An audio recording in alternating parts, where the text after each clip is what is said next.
And we're back to foxpen's reviews Mossflower Odyssey applications on 123.4 FM. No, not really. This isn't a radio station. Silly goose. Today we're going to be reviewing the Dewhurst Players. About this category, I'm predicting, for the record here now, vermin. Vermin. I want to see some vermin. But I'm willing to accept your traditional good beast. I wouldn't mind seeing some of that done right. It is an acting troupe, after all, the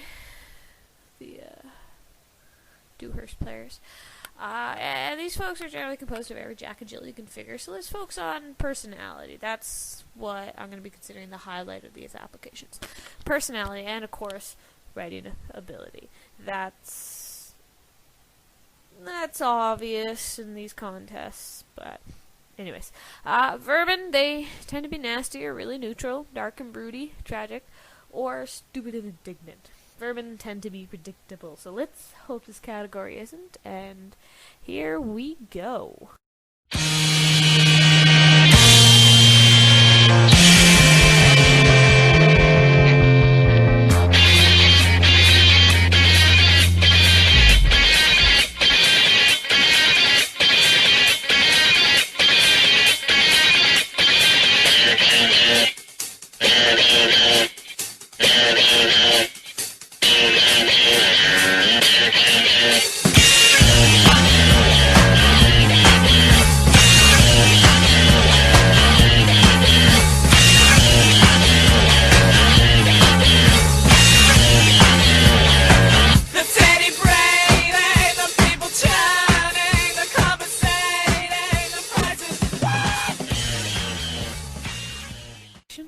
Anyways, it's about 2:25 a.m. on the 2nd of June 2013, and I'm reviewing the Dewhurst Player applications. I'm doing this at such a peculiar hour because A, it was my sister's birthday tonight, so I went out to a pub to celebrate with the rest of the gang, and B, I have clinical insomnia, so I actually don't sleep too often. It does lend a hand to my creative side, so reviewing characters seemed like a good idea right now. I'm also drinking tea, so if you hear slurping sounds, that's just my tea. So, Dewhurst Player applications. The Dewhurst Players, of course, are the, I say an awful lot, don't I? Well, it's because I do these by sight reading, and nothing's rehearsed here. Everything's just by the seat of my pants.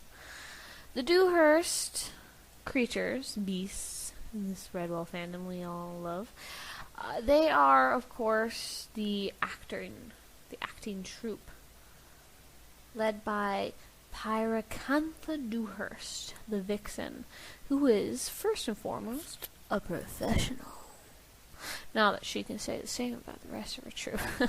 Anyway, yeah, so they're kind of like the wild cards of the beasts that have applied. They can be neutral, or they can be vermin, or they can be good. I do believe Lady Tarstable, she predicted that these fellows would mostly be vermin. Being led by a vixen, that is expected, especially. You know, everyone thinks, oh, acting troupe led by a fox. It's obviously along the lines of Slagar the Cruel from Madame Mayo, the second book in the Redwall series that Brian Jacques wrote, I believe.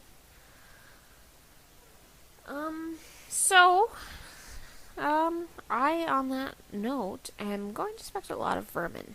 I believe I've stated before in previous reviews that I would like to see a good beast that could be played off appropriately in this group. You know, traveling acting troupe that's kind of gypsy-esque, it's nomadic, it's a wild card area.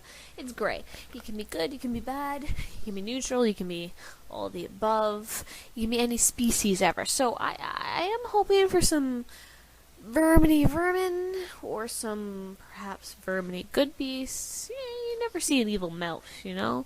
I'd like to see like a conniving squirrel or something. So I would like to see a squirrel in the Dewhurst player applications. I think I actually said Dewhurst earlier. That is Dewhurst.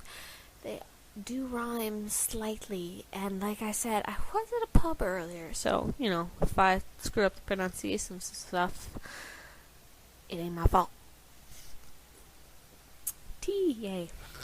Okay, yeah, so, before I further humiliate myself, the Dewhurst player applications, and the first candidate we have is Vist, V-I-S-T. It is a male character. They are a ferret, and they are 35. And I'm just going to point out on that note, a lot of the characters so far have been around this age. I think we've had 2 seniors so far. I may be remembering that incorrectly, but 2 seniors seem along the right lines. One, of course, being Noonahootin, whose name I am in love with. Ridiculous. But it makes sense because it's an owl, right? And they go, hoo, hoo. The other, I believe... You know what? Doesn't actually come to mind. But I do know that our sole badger so far... what was her name? Hold on, it's coming to me. It's coming to me. Actually, I lied there. I'm actually scrolling through the applications so I can get to the name. Maxine Honeydevil. Yes. Badger, badger, badger, badger, badger, badger. Female badger, badger, badger, badger. 33.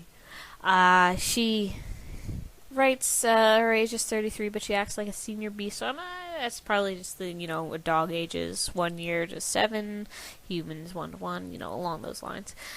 I'm not even going to pay attention to ages so far. I've just decided that because everyone kind of has a different idea about how the Redwall animals age. More tea, please. Oh, thank you. Delicious. Funny thing, in New Orleans, they do not serve tea with milk. It's only half and half or cream. Oddly enough, if you go to Café du Monde at the end of St. Anne Street, and Royale, of course, is the intersection, you will discover that the hickory is served with, oh my gosh, hickory. The coffee is served with chicory, is what I was trying to say. That's because when Louisiana was first settled, or so I've been told, short supply of coffee, so they put chicory in to extend the flavor, and they loved it so much it just kind of stuck. It's delicious. I brought some home. Souvenir shop. Crap, I need more tea to figure out where I left off. Foxpen's a little fatigued and drunk at the moment, so she's babbling on. Something about badgers?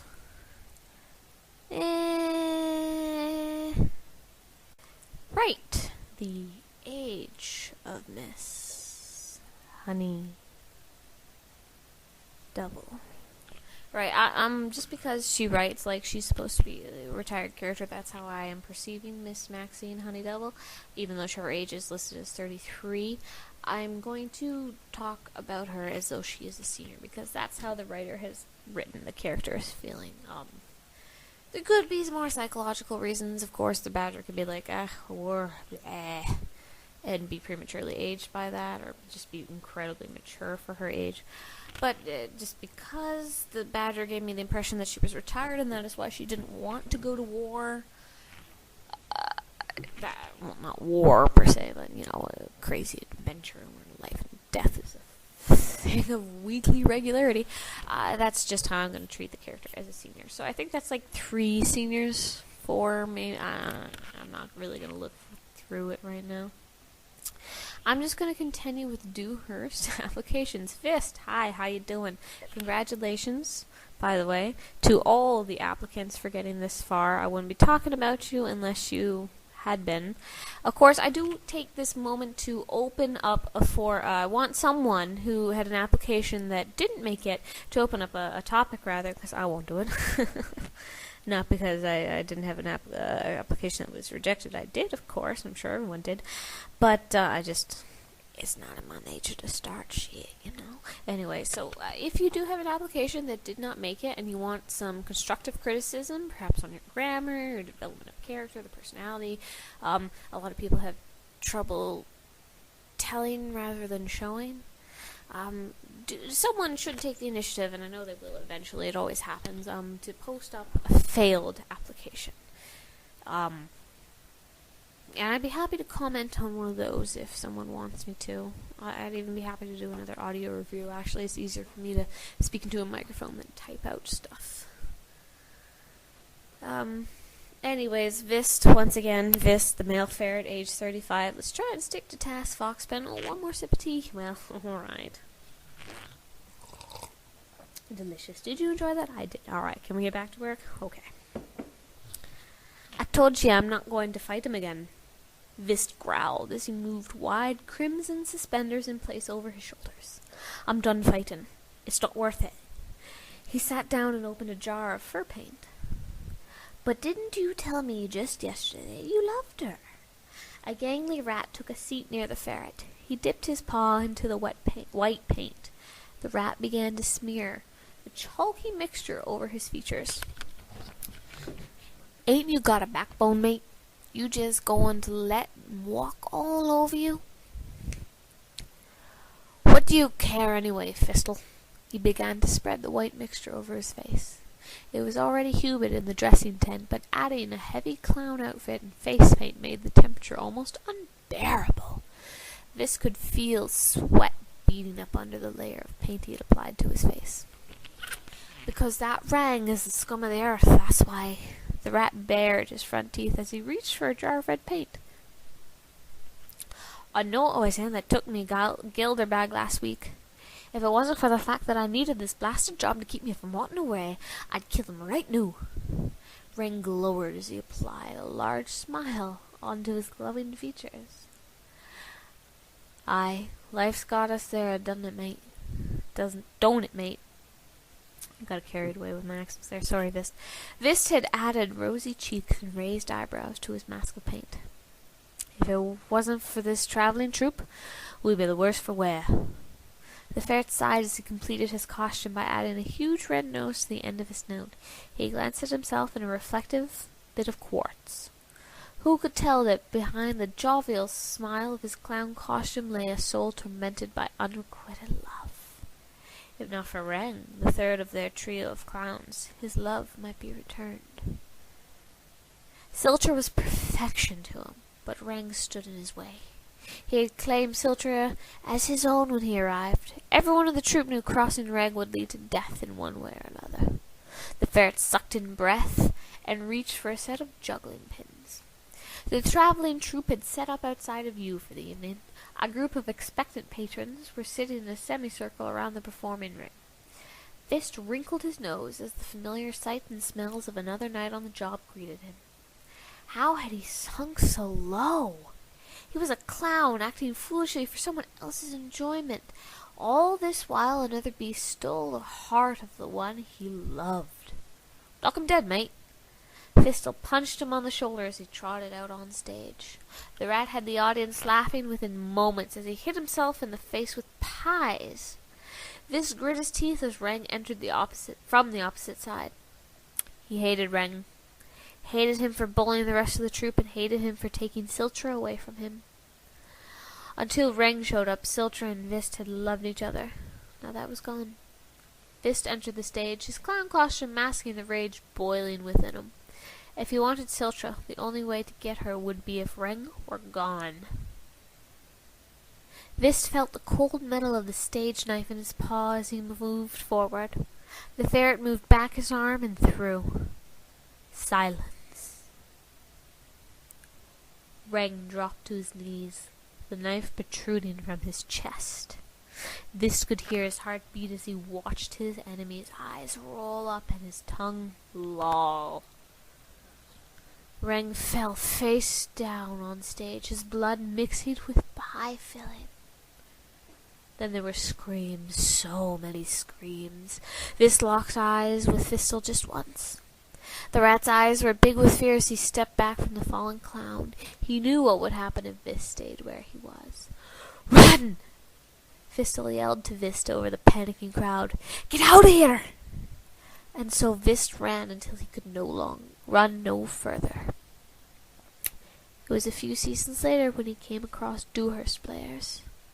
Here he could start anew with no one knowing he was a killer. His heart ached for Siltra, the pretty ferret maid he had left behind. He carried a throwing knife at his side always, lest anyone try to wound his heart again. Woo! I gotta say, that is something right out of Shakespeare, Vist. Well done. You had me on the edge of my seat. I was rooting for Vist the whole time. Screw him right up the butt with something hard and sandpapery. Vist is a vermin, but you can sympathize with his motives. This is exactly what I was predicting. And, well, not exactly, because it was even better than that. Vist, your application has done very well in impressing me, and yeah, a couple little grammar, spelling errors, but you know, who doesn't have one of those? You're not in the contest over a few spelling errors. If it were that bad, you wouldn't have gotten this far. So, just the whole tragically romantic thing, kind of a twisted Romeo and Juliet story going on, even though Romeo and Juliet is kind of twisted to begin with the whole teen suicide and what. Once again, I'm saying a lot. It's just because this is a lot to digest. I'm always sight reading these applications. And this is it didn't go quite the way I expected it to. When I found out he was a clown, I was just like, oh, he's gonna like chicken out and assassinating his rival, or the rival's gonna scare him that he won't even try, and the whole thing will be like, the whole competition will be trying to woo his beloved. But in the end, he's lost his beloved because he's run away from his past. So in that regard, we know more about the past of this particular character than what they are now. Have they changed at all? Have they put on a psychological mask? Have they, are they hiding their true identity so they won't ever be noticed or perhaps captured? Maybe they're paranoid or whatever. There's a little, even though you know a lot about him, or rather what he used to be, you don't know quite exactly what he's like nowadays. He ran until he could run no further, and it was a few seasons later when he came across Dewhurst Players. Here he could start anew with no one knowing he was a killer. Obviously, some time has passed between the events of this application and where the story, or rather Vist's story, takes off now. So on that regard, I am intrigued. This is a mysterious character, and I would like to see, or at least learn, rather, more about this character. So far, so good in the Dewhurst Player applications. Vist, I like you. You also have a kind of a cool name. I'm always interested to see the character names. Sometimes they're ridiculous, sometimes they're ingenious, sometimes they're just so Redwall. So that's one ferret. Oh, another thing, I did forget to mention this at the beginning. I do expect a lot of ferrets. Ferrets are so ridiculously popular in these competitions. I do hope to see some rats. We've had some good rats in the past, a couple female rats in the past in one competition, rather a competition past, so I'd like to see some rats. I would like to see some male rats, though. Rats are the vermin of vermin. They are the horde. They are just like Clooney, the Scourge, Gabool the Wild. It's their thing. They are horde leaders. They are legion. There's so many of them, and the baddest of the bad rat colonies are the ones that survive in Redwall and the ones that become great commanders. So I do want to see some rats. I thought about submitting a rat application myself, but I didn't get to it. I just couldn't think of anything on time. But I would like to see some rats. I really do hope to see some male rats too. So, let's get to our second application. Risk. Ferret. Male, 43. Ooh, okay, so a little older than what we're used to. Just exiting his prime now. Okie dokie. Here we go.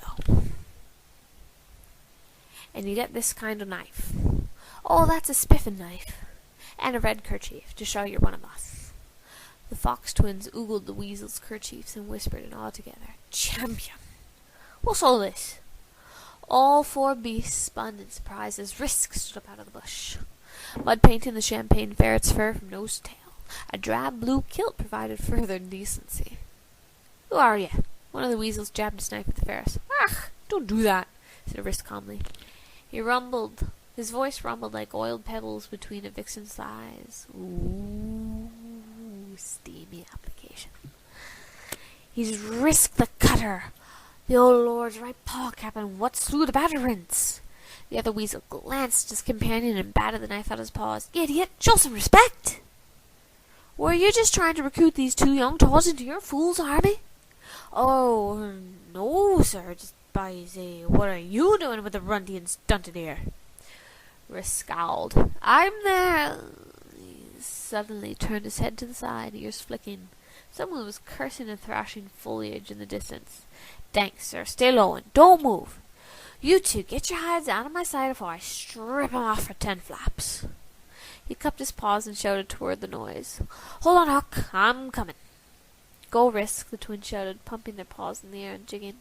"Give 'em hellgates and bite marks." Risk careened through the woods toward their campsite, flattening ferns left and right. Up ahead, 2 stoats held the twins' father, while 3 rats rummaged through the family's belongings. Their only warning of the ferret's arrival was a soft crack in the girls of the rat closest to the trees. Risk gave him one last shake and tossed him aside, neck broken. The second rat had just enough time to drop and retrieve his spear before Risk was invading his personal space. Risk grabbed the spear, twisted the rat around, and squeezed his neck between the haft and his chest. The third rat stumbled toward them, holding his sword up with his eyes shut and his head down. Risk tilted his head. Who was training these pitiable whelps? Anyone? He leaned to the side to let the rat pierce himself on his companion's spear. Then the haft broke from the strain, and the second rat fell forward, dead, or wise enough to pretend. Risk heft the third rat, still with half a spear protruding from his head, and with a running start bodily hurled him at Hawk's captors. It caught one stoat in his back. The other dropped Hawk and fled face first into the nearest tree. Risk tisked. Hawk made a disgruntled face as he picked himself up from under the first stoat. He pawed at his faded red tunic. "Stars have mercy, Risk. Must you be so boisterous? You know this causes dapples when it dries." "Sorry, Hawk. Couldn't be helped." He licked his paw and rubbed a little at some blood on the sleeve. "What do they want?" "Wanted me to go ahead, their stupid warlord or something." "Go heal their stupid warlord or something." "I don't know. Shame on you for leaving my side in the first place." "Sorry, I was just keeping an eye on the twins. Some other horde beasts were trying to recruit 'em." "Well, maybe just let them next time. 2 less mouths to feed. Now help me set my alchemy table back up. Those witless brutes knocked it over." "Aye. Hey, knock it off, you two. Show some respect." The twins, having returned, were prodding the eyes of a rat. Hawk waved dismissively. "How else are they going to learn anything?" Risk sighed. The adrenaline in his veins fizzled out like a dud batch of the twins' favorite strawberry drink, leaving only a dull ache in his arms. The weasel's question stuck with him as he cleaned up the ravaged campgrounds. What was he doing here? Sometimes it's funny when you come to think of the good old days. What are you doing here? This is my bunk. Risk took his arm off his face and looked up at the white-faced stoat. Mimes don't talk. And new hires don't steal the star axe bunks. Scratch jugular. Risk spat on the pillow as he hauled himself away to the front of the cart. Over the stoat's protests, he grinned and said loudly, "Pyracantha, what do you say about blindfold and knife-throwing next performance? I've got just the volunteer." Well, once again, I have to remind everyone I'm sight reading, so if the accents kind of change along the way, I do apologize. I just kind of read it as I go, and my mind does race as I think about everything I want to say. So, Risk.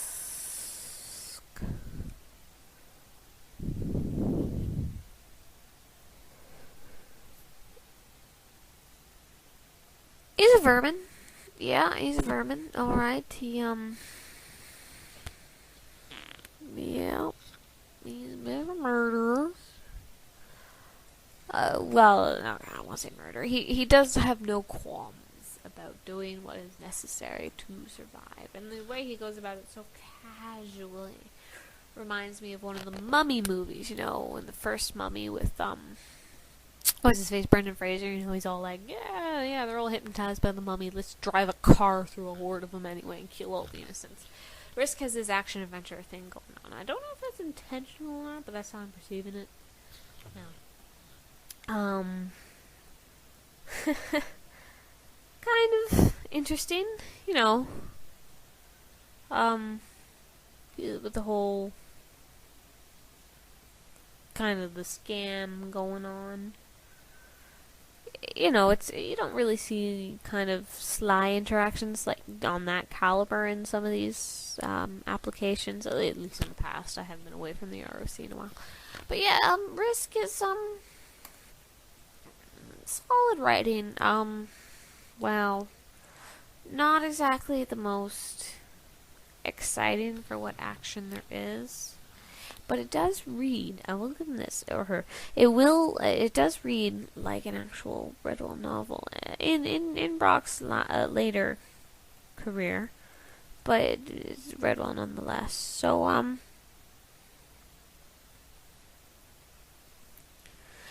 that last sentence too, like the vowel, Pyracantha, what do you say about blindfolded knife throwing next performance? I've got just the volunteer. It does in fact sound a little bit like Vist, you know, with the whole ferret throwing a knife and killing someone and everything. But I mean, you know, it's just one of those interesting coincidences. You will see a few of them probably within the rest of the applications. Yeah, you know, Risk, solid writing. You know, Risk the Cutter, the old lord's right paw captain, Watsu, the Badger Prince. Whether or not that's true, this character does seem like an action hero. You know, there's a bit of lore behind him. He's so cavalier, hurt her and everything. So, yeah, there's still much to learn about him, but, you know, that'll come with time if it comes. So, you know, good application, solid. Curiosity is piqued. That's a good thing. Congrats, Risk. Let's have some tea before we read Poko, the female ferret, who is, oh my, just 14 years old. Or is that seasons? Redwall always measured time in seasons, didn't it?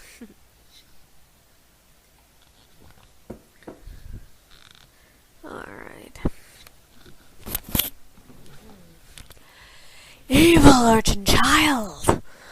A badger cuffed the young ferret maid across the ears, knocking her pointed hat several paces from where she cowed. "I saw you take that mouse's coin bag," he growled, "and you'd best give it back before I report you to the authorities." Poko, her face still painted from her performance, brought a black furred paw to her ear with a wince. "Ow! What you going to do that for? I ain't done nothing, you crazy jerk face." She glared at the badger fiercely. "Just over there at the fortune-teller's table. I saw it with my own eyes. You cut that mouse's pouch right off his belt." The ferret's nostrils flared. "You call me a thief? Go ahead, search me. I got nothing to hide." She sneered at the larger creature, challenging him to try it. Unfazed by her confidence, the badger grabbed the young ferret by her brightly embroidered vest and started pawing the insides of her pockets. With a shriek, she began to flail, beating the badger's snout with her fists. "Help! Help! Let me go! Somebody help!" A small crowd began to gather at this new spectacle. "Excuse me, sir." A full-grown ferret with a painted face and bill-covered cap tapped the badger on the shoulder. "But I do believe that is my daughter you are fondling." The badger turned on him, dragging the ferret maid with him by the nape. "I am searching for your thieving offspring for stolen goods, clown, and you'd best stay back, or there's a cell for you in the dungeon as well." He poked a long claw in the pointed ferret's chest. "How's that for a laugh?" The ferret returned nervously, raising his paws in a placating gesture. "Fair enough, my friend, but what if you find no such stolen goods? Will you release my daughter then?" "That remains to be seen."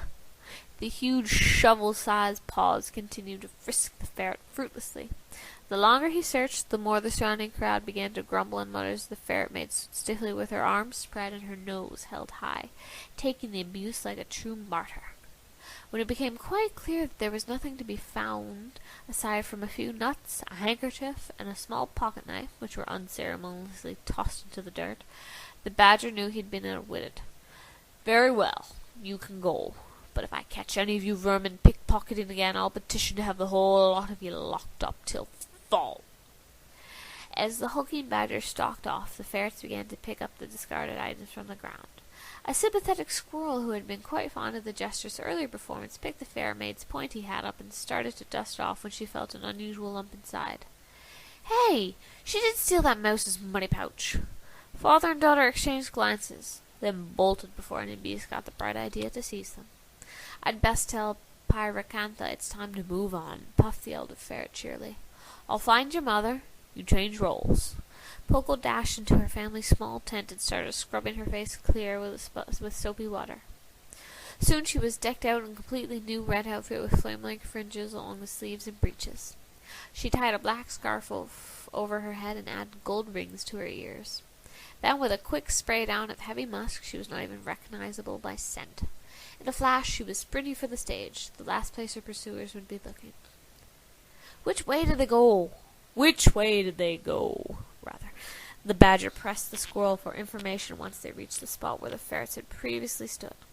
By the time the squirrel maid had thought to report the discovery of the coin bag to the antagonizing badger, he had already reached the sheriff and did not want to be interrupted.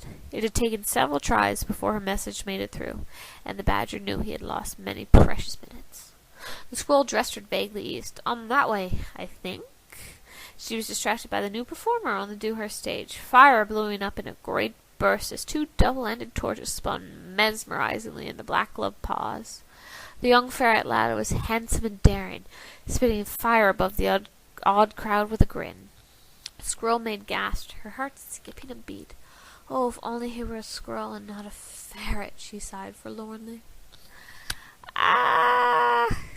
Tricksters and thieves, tricksters and thieves." I like Poko. And with a name like Poko, how can you not? It's adorable. They can, they're obviously actors. That they can change their appearance to become female and male. The drop of a hat, that's great. And the whole trick with the pickpocketing is nice and creative. This is actually a really nice thief character. Really sneaky. It's a family business, this whole thieving thing, which more often than not is true. If you've ever been scammed in a city, visiting perhaps, most of these operations run more than one person. That's what it takes to be very successful cooperation. So I'd like to actually see more family dynamic in Poko, and with more posts in the contest, I think Poko can achieve that. I like this character. Right off the bat, I'm happy. The fact that Poko withstands a badger's threats, English fail. That's pretty cool. So, she's got grit, if you will. So, Poko, pretty solid app. Pretty solid. Seems like another short one, actually, when I look at all the text at once. Gonna do my little word count here, if I can find the Control P button. Control V, because Control P would print it, and I don't want to do that. I'm out of ink anyway, so I don't think it would matter. Word count 748. So actually, yeah, it's just my imagination. Only 2 words below the limit. Good job. A lot of information crammed into that whole 750 word space. Good job. I'm gonna take a little drink of tea actually before we get to this last app. There's not as many Dewhurst player applications as the other categories have, but it is 1 o'clock in the morning. One more to go. I won't quit. Oh my god, there's a bug on my screen. Oh my god, my monitor. What's happened to you, baby? What is it? What is that thing? Is that a gnat? Yeah, it's dead now. And we're going to do the last of the Dewhurst player applications right now. The name is Short Stack a Stoat. Hey! Yay! I think this is the first non-ferret of the category. They're all muscling so. Ferret, ferret, ferret, stoat. All we needed was a weasel, otter, wolverine, or a skunk in there. We had it all. Anyway, he's a dude, age 30. And here we go. It is my pleasure to introduce to you all the one and only Francisco the Fabulous. Francisco backflipped onto the stage, greeted by thunderous applause from the townfolk of Yew. The ferret's leaf form leaped and spun across the stage. His lean, long body was draped in red silk as light and delicate as a spider's web. This gave him the appearance of being engulfed in flame. One small figure peeking out from behind the stage curtains wished dearly that those flames were real. "You're up in 5, short stack." Pyracantha's reminder sounded from behind. The stoat donned his green feathered mask and pulled his 3 silver daggers from his sash. These were the tools of his trade. He fiercely polished the daggers and then practiced juggling them until he felt confident in his routine. The 5 minutes were up. The small stoat pushed his way through the curtains.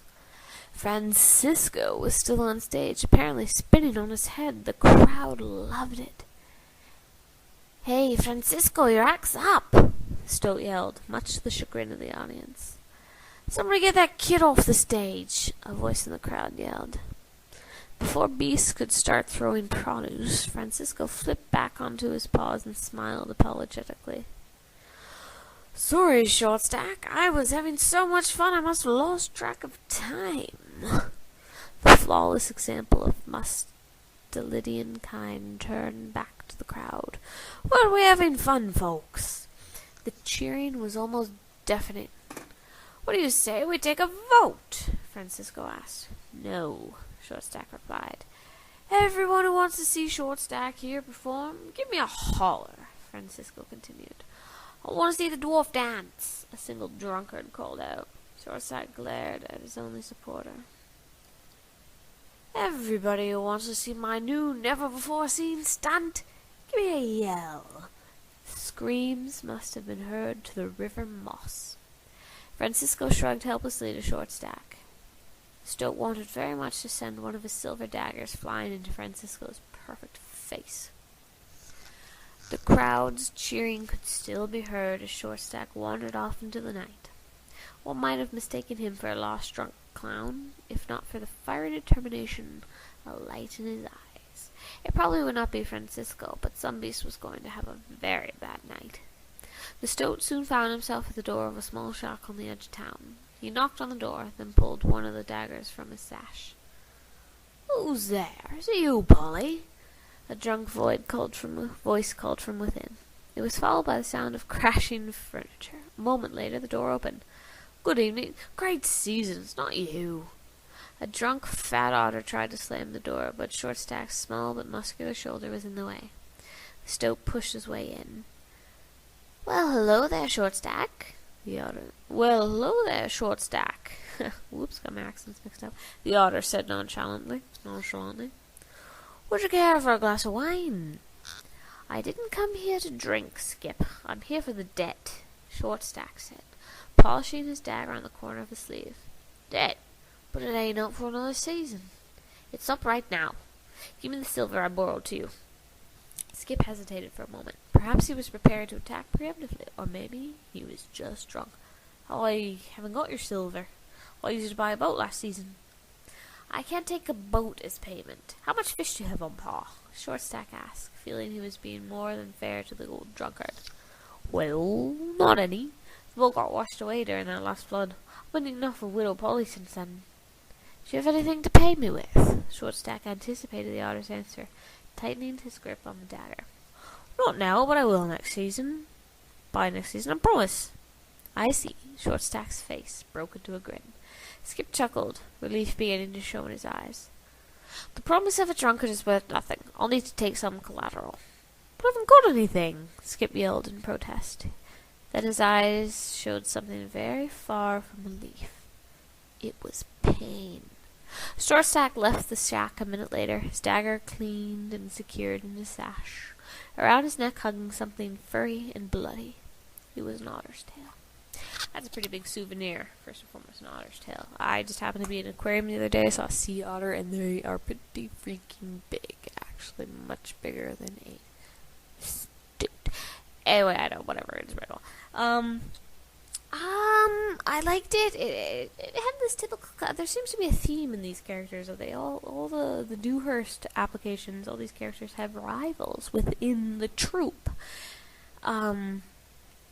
Shortstack just he had me up until he goes to collect his debt. That just kind of came out of nowhere. It's like, has he been in this town before? Obviously. Why isn't he be recognized as a loan shark? So that was kind of out of the scene that you had me going till with the whole rivalry with Francisco. Ooh. So yeah, a little bit off kilter there, I do have to say.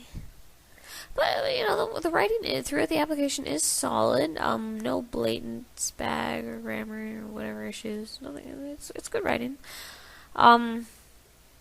Why the stoat murders when the debt is yet due? It's just like, you go looking for trouble, the problems won't be solved. Give this otter a year, he might have been able to come up with the money. Now he's dead, and you're charged with murder, and you're not going to get your money anyway. So, just I don't know if Shortstack is supposed to be stupid and unpopular, or he's just supposed to be unpopular, and then he turns around and turns out to be a murdering jerkface. I don't know. Yeah, that's pretty much all I have to say about Shortstack. A little itty bitty kitty committee stoat. I love stoats. I have a weakness for the muslids, the weasels, the stoats. I do like them. So all in all, the Dewhurst player applications were pretty much what I predicted. A lot of ferrets, vermin. No good beasts, which I was kind of hoping for, but whatever, that's okay. Yeah, it's okay, we don't need any of that. Strong applications. I'm gonna have to reread everything before I come to a final decision when it comes to voting for everyone. But, congratulations to everyone that made it. Vist, Risk, Poko, and of course, Shortstack. Yep. Good luck to all. Congrats. All that jazz. It's 3:30 in the morning. Foxpen needs to go to bed. So, good night. Sweet dreams. See you later.